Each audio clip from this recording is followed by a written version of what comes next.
अच्छा, हमने कल पढ़ा कि जीडीपी हो चाहे जीएनपी हो चाहे नेशनल इनकम, तीन तरह के अप्रोचेस होते हैं उसको कैलकुलेट करने के लिए, या तीन तरह के मेथड्स होते हैं।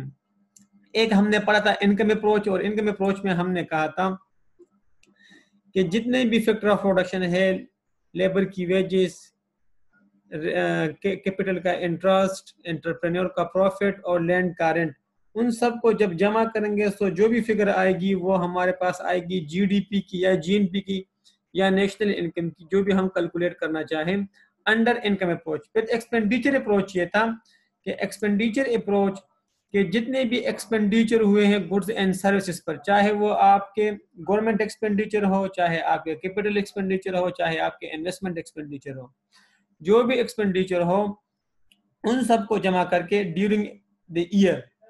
क्लियर जी?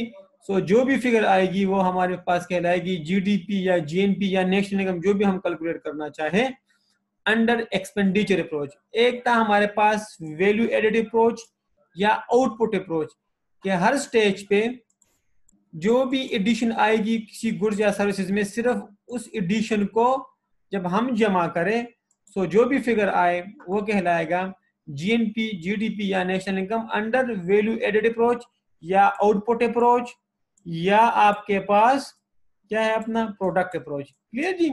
तो आज अभी मैं इस पे करता हूं आपको न्यूमेरिकल। देखें, आपको याद है जब हम जीएनपी कैलकुलेट कर रहे थे, एक्सपेंडिचर में तो कोई मसला नहीं है, एक्सपेंडिचर में तो कोई कंफ्यूजन नहीं है। जो हमने पढ़ा था पहले वो फार्मूला याद है आपको, C plus I plus G plus X minus M. ठीक है जी? एक्सपेंडिचर अप्रोच के लिए तो वही फार्मूला है, ये तो पुराना काम है जी। क्लियर जी? इनकम अप्रोच और वैल्यू एडेड अप्रोच ये आपकी थोड़ी सी नए मतलब न्यूमेरिकल के टॉपिक्स होंगे। क्लियर? तो सवाल पढ़ते हैं। Given the following data of A form in economy, उसने एक फॉर्म की इकोनॉमी में एक फॉर्म का डेटा उठाया हुआ है उसने, during a certain period of time, मतलब एक साल का। क्लियर जी?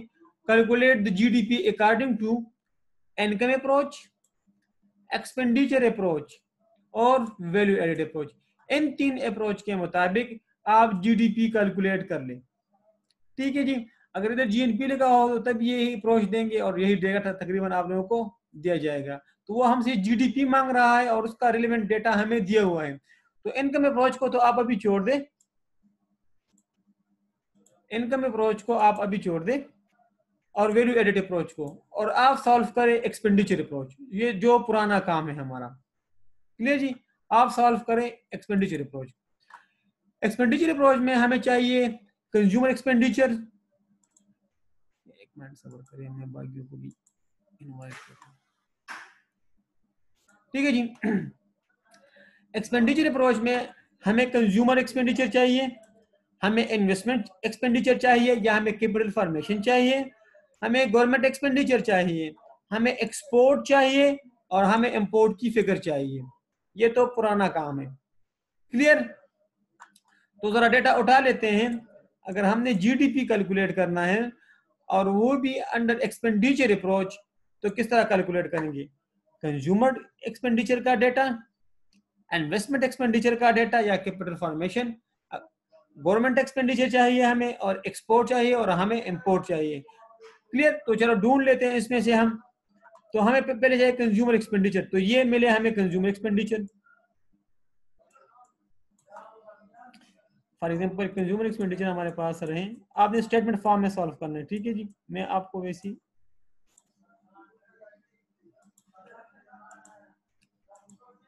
चलो मैं भी स्टेटमेंट फॉर्म ही करवा देता हूँ।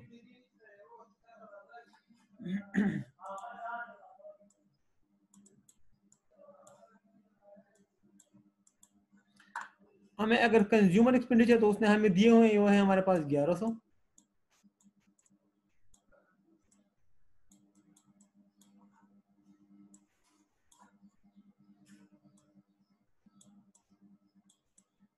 ठीक है जी? और फिर उसने हमें दिया हुआ है इन्वेस्टमेंट एक्सपेंडिचर, हमें दिए कि नहीं? नहीं, ये नहीं दिए। Investment expenditure, raw material, wages, output, profit, नहीं, हमें नहीं दी, तो हम ये फिर स्किप कर ले। अगर ये नहीं दिया हो तो बस इसको लिखने की जरूरत ही नहीं है। फिर हमें चाहिए गवर्नमेंट एक्सपेंडिचर, तो गवर्नमेंट एक्सपेंडिचर उसने हमें दिए हैं 5 लाख की।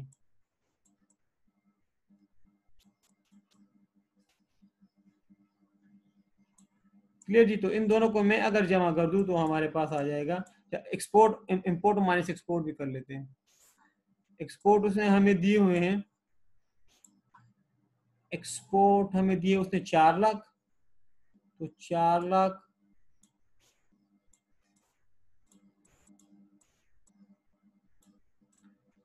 और उसने हमें इंपोर्ट्स भी दिए हुए हैं कितने की, इंपोर्ट्स और फिगर तो नहीं है, इंपोर्ट इंपोर्ट इंपोर्ट ये ऊपर 4 लाख।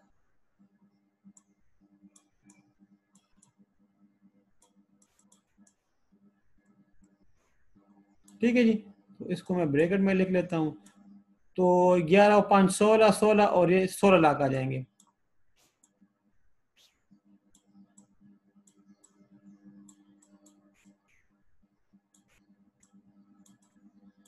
ठीक है जी।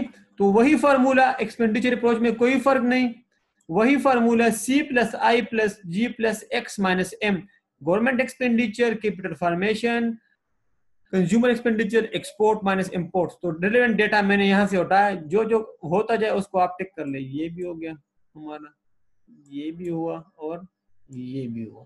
ठीक है जी। तो इसका आ गया 16 लाख। तो इसमें किसी को कोई कंफ्यूजन एक्सपेंडिचर अप्रोच में अगर किसी को कोई समझ ना आए हो तो काइंडली पूछे। जिस तरह उधर हमने करवाया था इधर भी वही चीज है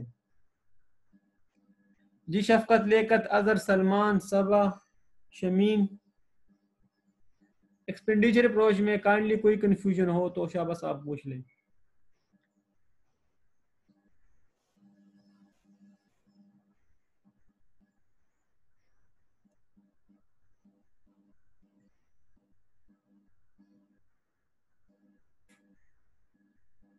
नहीं नहीं नहीं करेंगे ना, जो हो ही नहीं तो फार्मूला यही लिख ले आप अपने आसानी के लिए। ठीक है ना, एक डिसिप्लिन है ना, एक डिसिप्लिन अप्रोच है। ठीक है जी। तो जो चीज ना हो उसको ना लिखे बस। उसने हमें नहीं दिया ना इन्वेस्टमेंट एक्सपेंडिचर, तो ना लिखे हैं आप। क्लियर है जी। देखिए ये देखिए, कंज्यूमर एक्सपेंडिचर 11 लाख की, ये मैंने किधर से उठाया, इधर से। सही है जी। फिर गवर्नमेंट एक्सपेंडिचर, ठीक है जी, इन्वेस्टमेंट एक्सपेंडिचर लिखना ही नहीं है। फिर हमारे पास एक्सपोर्ट की फिगर, ठीक है जी, ये एक्सपोर्ट की फिगर आ गई। और ये फिर हमारे पास माइनस इंपोर्ट, तो 16 लाख। तो इसी स्टेटमेंट फॉर्म में आप लोगों ने सॉल्व करना है। फिश हुई, सही है ना जी। तो यही फार्मूला एक्सपेंडिचर।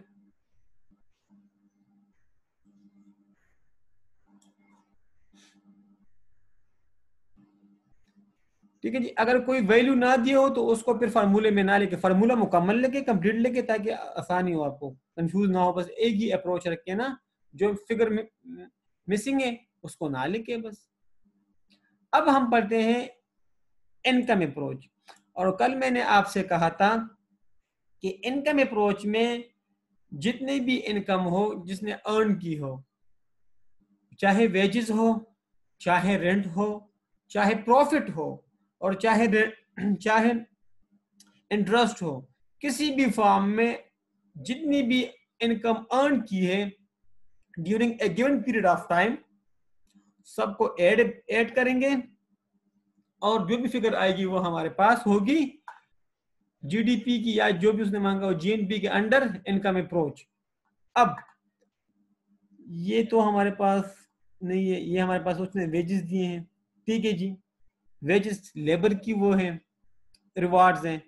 आउटपुट सोल ये भी नहीं है। प्रॉफिट एंटरप्रेन्योर की रिवार्ड्स हैं। क्लियर जी। Page its its post tax profit to share holder as a dividend, dividend के साथ हमारा कोई ताल्लुक ही नहीं है। ठीक है जी। और टैक्सेस ऑन लेबर आर, ठीक है, जो वेजेस पे जो टैक्सेस लगी है ना वो है 2 लाख। ठीक है ना, और बाकी जो कंपनी पे टैक्सेस लगी है वो है 1 लाख। ठीक है ना, तो दोनों को मिलाकर 3 लाख बनती है। लेकिन इधर आप एक पॉइंट नोट कर ले, इधर आप जहन में लिख लें, आपने प्रॉफिट लेना है बिफोर टैक्स, या इसको प्री टैक्स भी बोलते हैं। आई रिपीट कि अगर जब आपने प्रॉफिट की फिगर लेनी है तो उसमें से टैक्स डिडक्टेड ना हो। अगर उसमें से टैक्स डिडक्टेड होना तो आपने उसमें से टैक्स ऐड बैक करना है। क्लियर? तो फॉर एग्जांपल अगर आपने वेजेस ले लिए तो वेजेस कितने बने? वेजेस बने 9 लाख के। मैं ये 000 नहीं लिखता, ठीक है, बस मैं राउंड वो कर लेता हूँ, 1000 में लिख लेता हूँ। क्लियर जी? तो 9 लाख के बने आपके।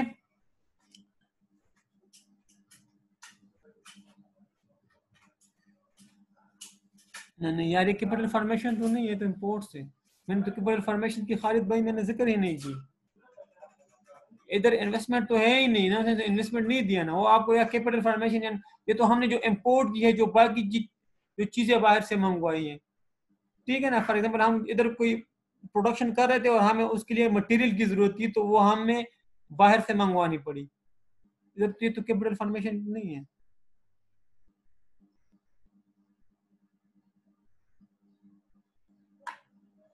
ये इंपोर्ट नहीं है ना, ये इंपोर्ट, लेकिन ये कैपिटल फॉर्मेशन तो नहीं है खालिद। क्लियर भाई? ये इंपोर्ट्स की फिगर ली है ना 4 लाख की, लेकिन ये तो कैपिटल फॉर्मेशन तो नहीं है ना। कैपिटल फॉर्मेशन की फिगर तो ये थी। ठीक है जी, तो हमारे पास वेजेस एंड सैलरीज पेड, ठीक है ना। तो कितनी वेजेस एंड सैलरी रिसीव्ड हुई लोगों को? रिवार्ड कितना मिला? 9 लाख की। क्लियर जी? फिर प्रॉफिट कितना मिला? प्रॉफिट मिला इधर हमें 7 लाख। ठीक है, एंटरप्रेन्योर को प्रॉफिट मिला 7 लाख, और ये प्रॉफिट बिफोर टैक्स है।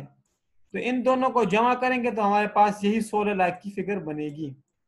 अभी मैं आपको एक झटका मेथड बताता हूं।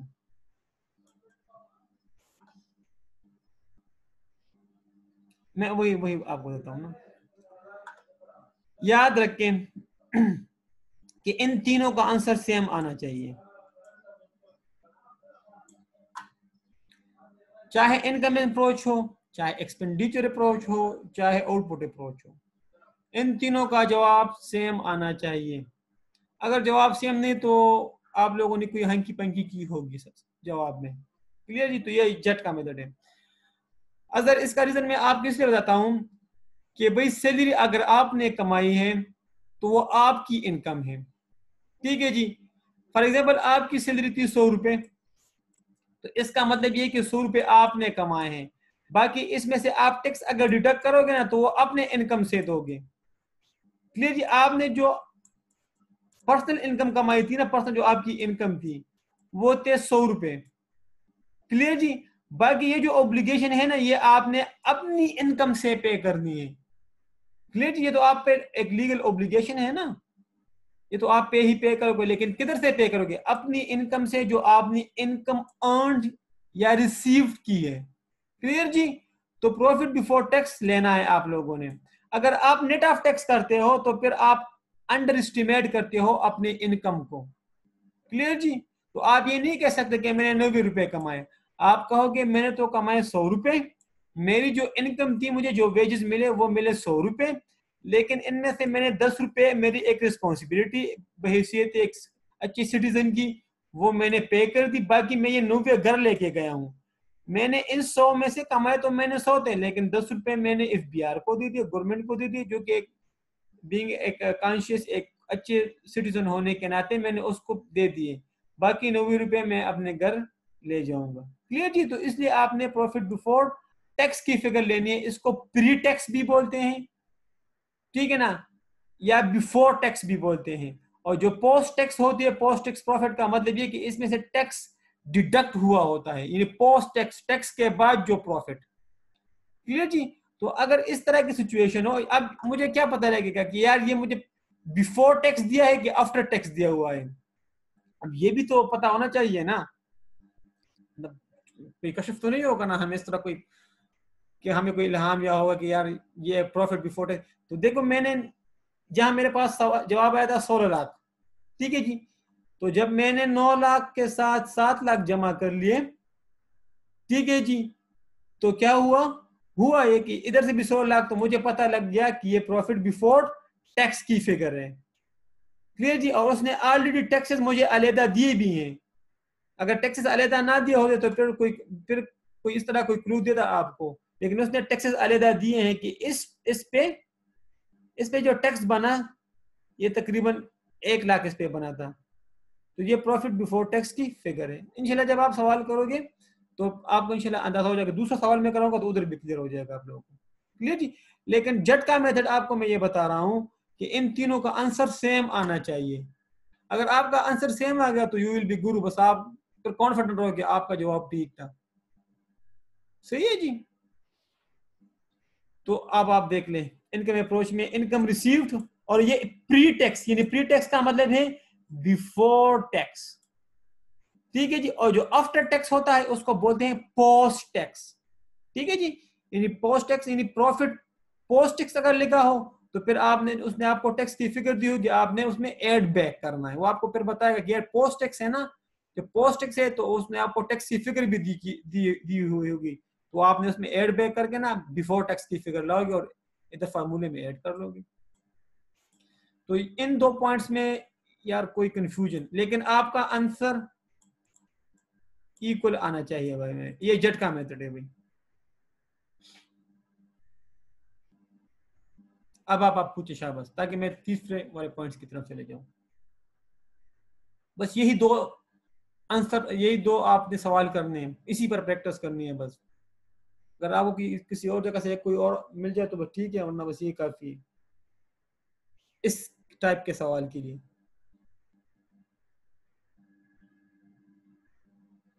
जी जी, ख्वातीनो हजरात पूछे शाबाश।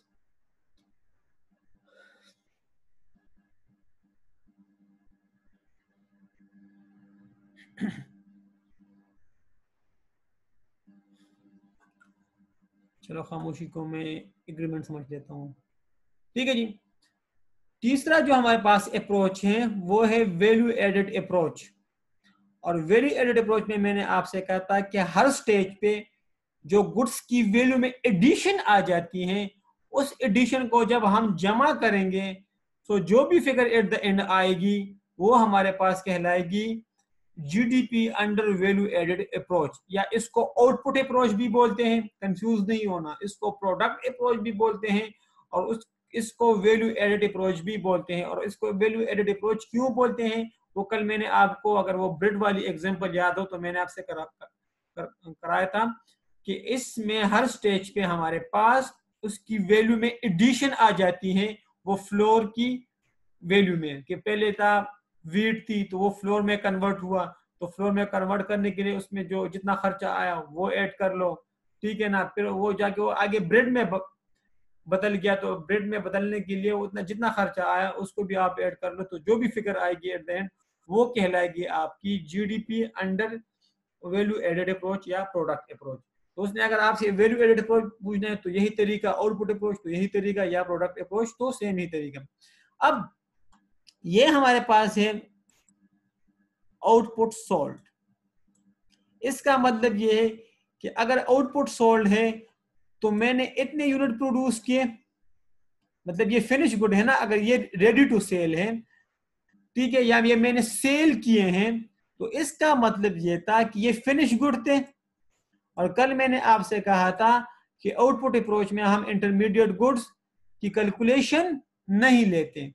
क्यों? क्योंकि उसमें एक तो अगर वो इंटरमीडिएट गुड्स है तो एक तो उसकी कैलकुलेशन इस साल आ जाएगी, जब अगले साल उसको हम कन्वर्ट करेंगे फिनिश गुड में तो उस साल भी उसकी कैलकुलेशन आ जाएगी, तो फिर वो डबल काउंटिंग का इशू उधर भी आ जाता है।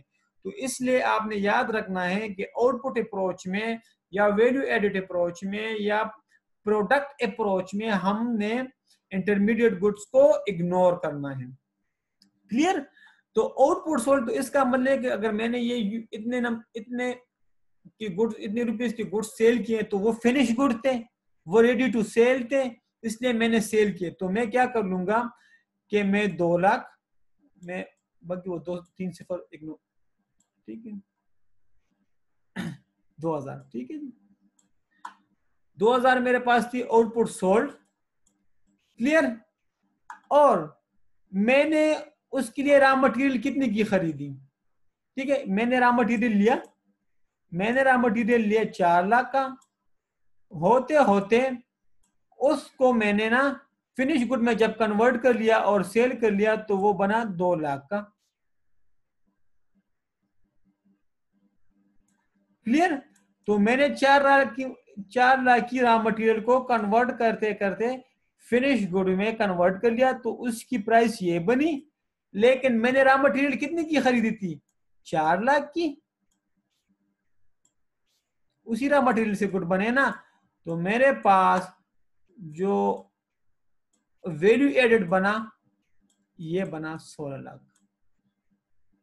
4 लाख की मैंने रॉ मटेरियल खरीदी, इसमें मजीद काम करते करते वो बनी 2 लाख की। 2 लाख में जब मैंने सेल किया तो वैल्यू एडेड में कितना इंक्रीज आया, उसकी वैल्यू में कितनी इंक्रीज आई? तो 4 लाख से होते होते वो बनी 20 लाख की।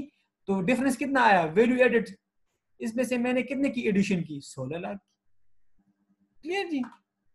जी 16 लाख जी 1.6 मिलियन 16 लाख जी बिल्कुल। ठीक है जी। तो इधर से भी आपने ऑब्जर्व किया कि यहां से भी 16 लाख, यहां से भी 16 लाख और यहां से भी 16 लाख। तो इसका मतलब ये कि जब इस तरह तीनों आपके सवाल एग्री हो जाएंगे तो इसका मतलब ये है कि आपका सवाल ठीक है। अब आप पूछे शाबाश।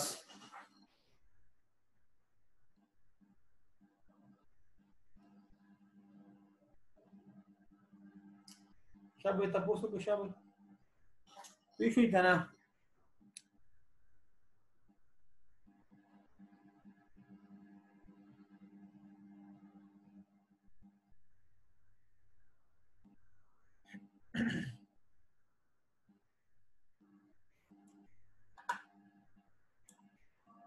जी आसिफ, इकरा, खालिद, जी लियाकत, सुंदर, शमीन, सबा, जी सलमान।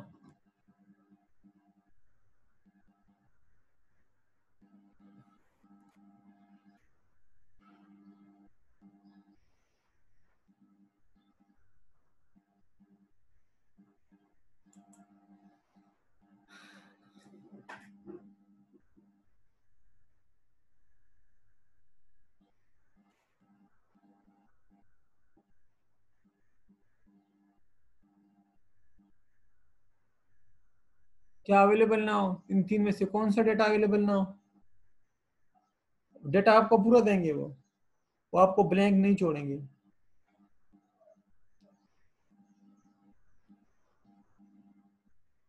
वो खालिद आपको में डेटा पूरा देंगे, वो आपसे सवाल सॉल्व करवाएंगे ना तो डेटा पूरा देंगे।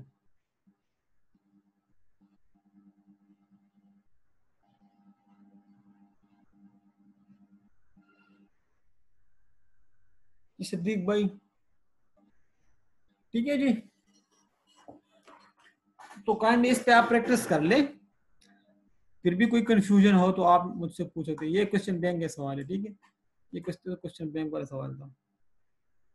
ठीक है, तो अगर आप लोगों ने ये करे तो क्वेश्चन बैंक भी आपका सॉल्व हुआ होगा। मैं ये भी व्हाट्सएप भी कर दूंगा आप लोगों को। ये 2 सवाल और 3-4 सवाल वहां से कर ले, जो 2 मैंने करा दे, 2 क्वेश्चन बैंक से आप करा दें तो वो काफी है इस टॉपिक के लिए। ठीक है जी। और फिर जब आप एग्जाम के लिए जाओ तो 1-2 दफा प्रैक्टिस कर लो तो इंशाल्लाह यू विल बी गुरु। अच्छा, अब दूसरा सवाल करते हैं। ये भी आपके क्वेश्चन बैंक का सवाल है, लेकिन आई थिंक ये पास पेपर में भी आया था 2011-12 में तकरीबन आया था। अटेम्प्ट मुझे एग्जैक्ट याद नहीं है, लेकिन इस तरह कुछ था। ठीक है जी। You are required to compute gross domestic product (GDP) by using expenditure approach, income approach, or value added approach.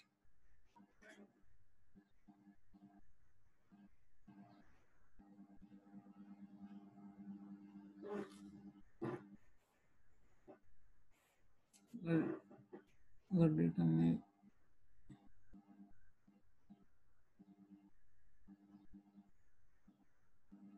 मैंने एडेड वैल्यू का इनकम अप्रोच से कोई ताल्लुक ही नहीं है। ठीक है भाई खालिद, एडेड अलहदा है, इनकम अप्रोच अलहदा है। इनकम अप्रोच में हम सिर्फ उसके रिवार्ड को जमा करते हैं, अगर इधर वैल्यू एडेड फॉर एग्जांपल आप ये कहना चाहते हो कि अगर ये 2 लाख हो और ये रॉ मटेरियल मैंने इंपोर्ट ना की हो, ठीक है ना, तो भाई फिर एडिशन किस चीज की हुई? ये तो मैंने रॉ मटेरियल पे काम किया। 4 लाख से अगर वो 4 लाख से अगर वो 2 लाख में कन्वर्ट 20 लाख में कन्वर्ट हुआ है, ठीक है जी, तो 20 लाख में अगर वो कन्वर्ट हुआ है तो एडिशन हुई है ना कोई। आप मेरी बात समझ रहे हैं कि नहीं समझ रहे हैं? क्लियर? तो कोई एडिशन हुई है ना उसमें। वही 4 लाख पे काम करते करते 4 लाख से वो जाके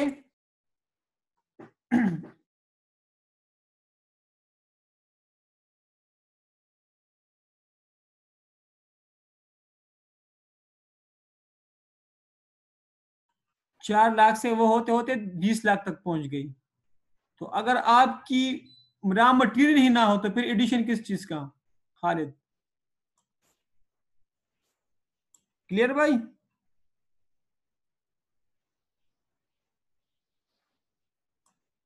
तो ये जीरो नहीं हो सकता।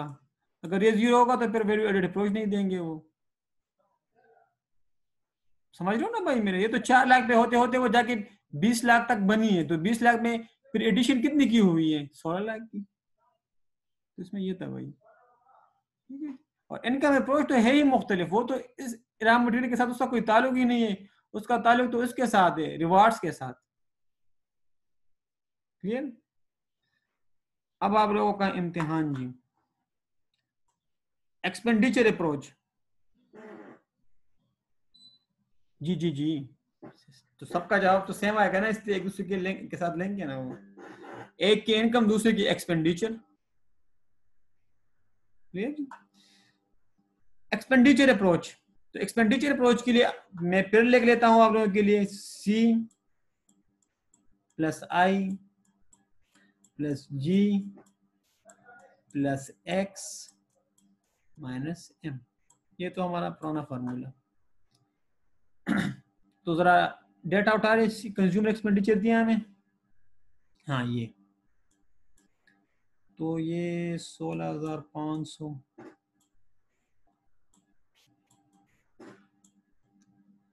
फिर गवर्नमेंट एक्सपेंडिचर भी दिए, ये हमारे पास 7,500,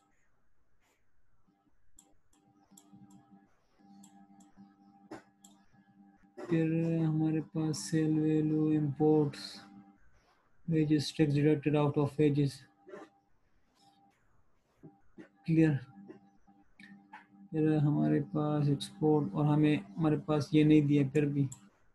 फिर हमारे पास एक्सपोर्ट कितनी है? 6 लाख की, और इंपोर्ट्स भी हमारे पास 6 लाख की। तो एक्सपोर्ट हमारे पास 6 लाख,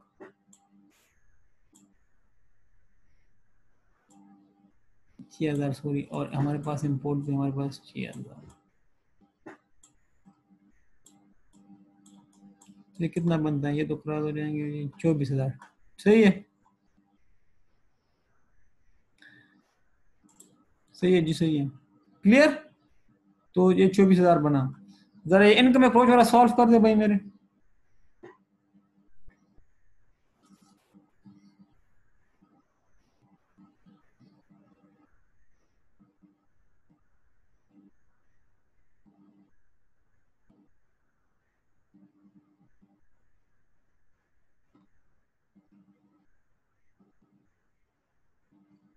सॉल्व कर ले इनकम अप्रोच वाला। इनकम अप्रोच में हमें प्रॉफिट बिफोर टैक्स दिए हैं,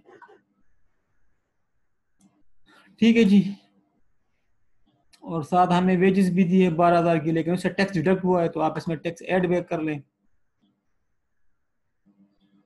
ना मारा।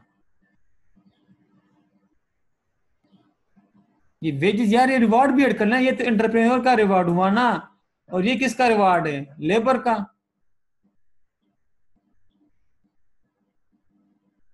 यार इनकम अप्रोच सॉल्व कर देना यार, मैं करा लेता हूँ अल्लाह के बंदो।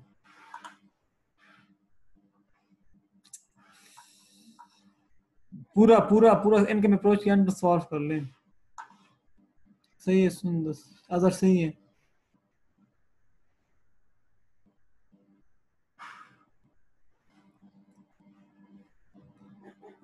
हालत पूरा सॉल्व करो भाई मेरे, मैं आपको बताता हूँ। रिवार्ड्स पे लास्ट। सही सही। सही है सर। मैं आप बाकी लोग भी कर दें।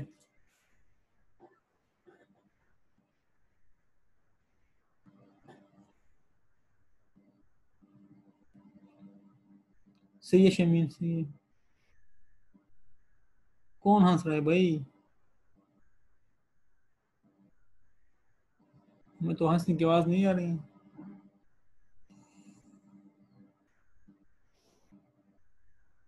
कंसंट्रेट आर क्वेश्चन यार कांडी। जो हंसते हैं उसे हंसने दो, जो रोते हैं उसे रोने दो। Don't care about anyone. Focus on your study यार।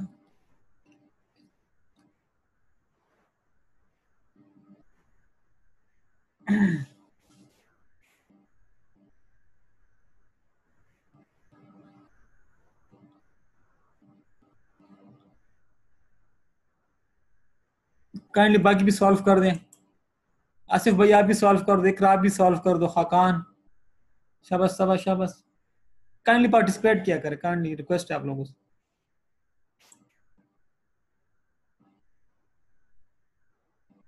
ठीक शू जी, ठीक। तो इसमें यह था कि आप रिवार्ड ऐड कर लेते थे प्रॉफिट बिफोर टैक्स, तो उसने ऑलरेडी हमें प्रॉफिट बिफोर टैक्स दिया हुआ है। क्लियर जी? ठीक शू जी। तो ये 10,500 मैं खैर फिर करवा लेता हूँ, कोई मसला नहीं जी। ठीक है जी। फिर हमारे पास ये तो प्रॉफिट का, एंटरप्रेन्योर का। ठीक है ठीक है ठीक है, कोई कंफ्यूजन नहीं है। क्लियर जी? 10,500, लेकिन उसने मुझे वेजेस दिए हैं एम्प्लॉय के, और साथ उसने टैक्स भी डिडक्ट दिया आउट ऑफ एज। इसका मतलब ये कि ये पोस्ट टैक्स है, पोस्ट टैक्स। क्लियर? यानी नेट ऑफ टैक्स या पोस्ट टैक्स को बोलते हैं। तो मैं क्या कर लूंगा कि 12,000 में से प्लस कर दूंगा अपना 1,500। ये कितना आएगा मेरे पास? 13,500। तो इसको मैं जमा करूंगा तो ये आ जाएगा 24,000। क्लियर जी? ये तो एक लॉजिकल आंसर था इसका, लेकिन एक झटका मेथड मैं आपको बताता हूं। अगर फॉर एग्जांपल आप इधर 12,000 लेते हैं, ठीक है ना? फॉर एग्जांपल आपने इस इधर लिए 12,000,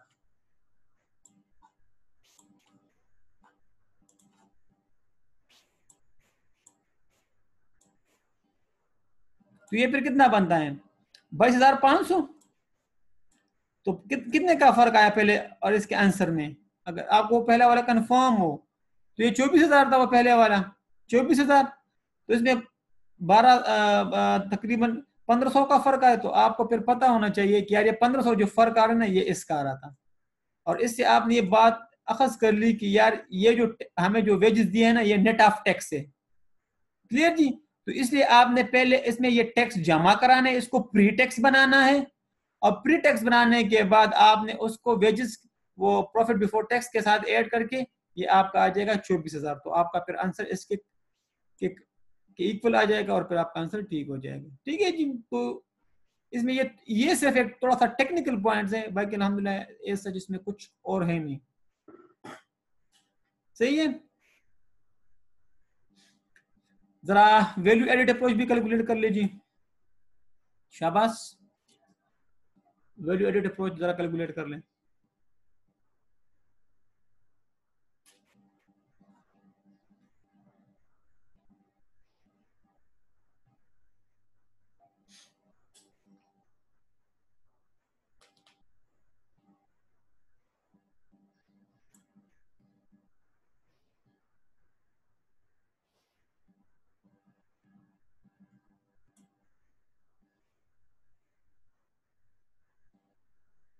सही है सर, शाबाश, समझ गया हूं ना।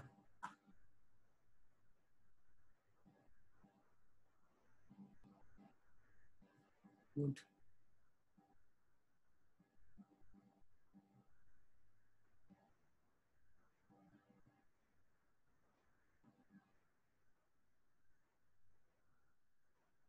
सही जी। देखिए इसमें से 30,000 ये थे, 30,000 और 6,000 ये थे, फिर ये वाले अगर आप देखें तो ये इंपोर्ट्स और ये इंपोर्ट तकरीबन सेम है। तो अगर हमें ये ना भी दिए होते ना तो हम इसको इज्यूम करते कि हमने ये रॉ मटेरियल इंपोर्ट की थी और जिसपे हमने फर्दर काम करके 24,000 का वो 30,000 तक पहुंच गए। लेकिन इधर इसने ये भी दी कि गुड एंड सर्विसेज, तो बस ये भी ठीक है जी। क्लियर? तो दोनों की फिगर सेम ही है। सही जी। तो cost of good and services purchase from outside the country मतलब इंपोर्ट्स। पता नहीं इन्होंने ये 2 दफा क्यों दिए हुए हैं, लेकिन अगर हमें